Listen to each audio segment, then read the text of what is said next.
Organisasi Hak Asasi Manusia Internasional alias Amnesty International alias AI menyatakan bahwa Ukraina telah melakukan kejahatan perang selama konflik militer yang sedang berlangsung dengan pasukan Rusia.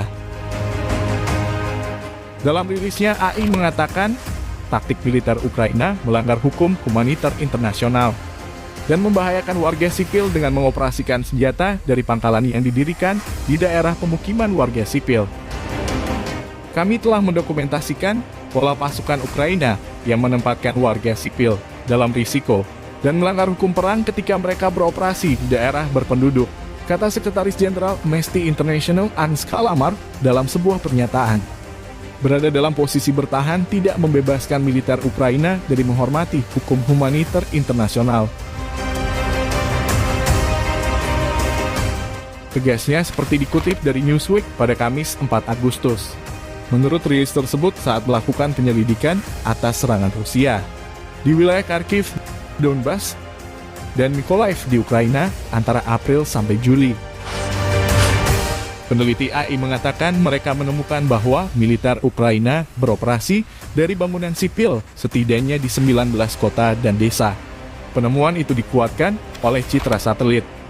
Organisasi itu mengatakan bahwa Ukraina melakukan pelanggaran yang jelas terhadap hukum humanitar internasional dengan menempatkan sedikitnya 5 fasilitas militer di rumah sakit sipil. Amnesty International juga menemukan bahwa Ukraina telah membangun pangkalan militer di 22 sekolah yang dikunjungi di wilayah Donbas dan Mykolaiv selama lidikan berlangsung. Organisasi yang bermarkas di Inggris itu mengatakan bahwa Rusia kemudian melancarkan serangan di banyak sekolah dan rumah sakit antara April sampai akhir Juni dan mengakibatkan banyak kematian. Menyusul penghancuran sekolah di 3 lokasi oleh militer Rusia, Ukraina dituduh memindahkan pangkalan ke sekolah dan menempatkan warga sipil di sekitar pangkalan militer tersebut. Dan lebih liciknya lagi, Ukraina menempatkan pangkalan militer mereka di sekolah-sekolah di dekat rumah warga dan gedung-gedung apartemen tanpa memperingatkan penduduk atau membantu mereka mengungsi.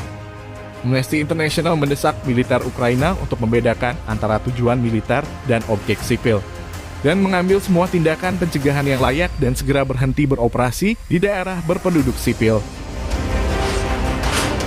Pemerintah Ukraina harus segera memastikan bahwa mereka menempatkan pasukannya jauh dari daerah berpenduduk atau harus mengevakuasi warga sipil dari daerah di mana militer beroperasi, kata Kalamar.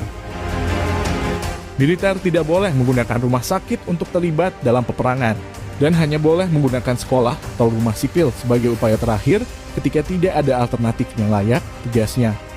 Amnesty International mengatakan bahwa mereka memberitahu pemerintah Ukraina tentang temuan penyelidikannya pada 29 Juli, tetapi belum mendapat tanggapan hingga hari ini.